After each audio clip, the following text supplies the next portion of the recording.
Hey guys, this is Connor with Conquest Human Performance, and this video is about not jerking your deadlift off the floor. It's a pretty common tactic that you'll use, especially, I'm not saying you're inexperienced, but especially in inexperienced lifters or inexperienced deadlifters, kind of as a means to get more weight on the bar, maybe cheat the reps a little bit, and just kind of force it when your strength isn't necessarily there. So doing this immediately puts your spine at much greater risk of injury, puts you at much greater risk of having low back soreness for sure, and overusing your low back compared to things like your quads, your glutes, which of course we would be perfectly okay with working a little bit harder on the deadlift. So quick checklist. You don't want to do it because it could hurt you. It could mean less deadlifting in your future, and you do want to avoid jerking the bar off the floor because it's going to increase your strength over time. It's going to mean that you can put in more consistent work. So what exactly am I talking about? So if I have my bar set up and I'm getting in my deadlift position, I'll just do conventional, but this applies equally to conventional and sumo. So once I take my stance, I get my grip, everything's good. My position can look good right off the start, and many trainees will look exactly like this. And then when you try to start the rep, some people will smoothly pull the bar off the floor. So they're just kind of squeezing the bar off the floor like so. So it's a nice smooth transition. I know that it's muscle activity pulling that bar up. And some people will start to like accelerate their movement and maybe load it up as though they're jumping or throwing something. And that jerk will look like this. They get into that same good position, and then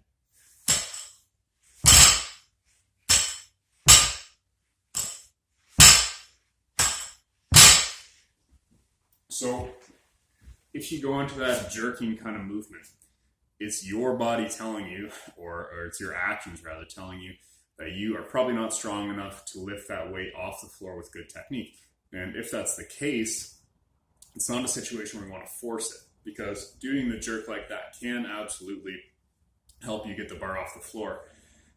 If you get the bar off the floor like that though, you're going to end up with a bar that's too heavy for you, 6 to 12 inches off the floor, and you're going to be stuck there. And your back is going to be rounded like this, and there's going to be discs flying out all over the place across the room, and screaming and shrieking, and it's not going to be good for you. So you probably don't want to force reps this way.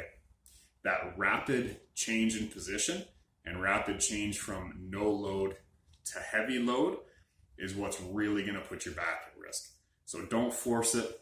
If you feel that you're doing that, take a step back, come back to the bar, see if you can do it by slowly squeezing off the ground.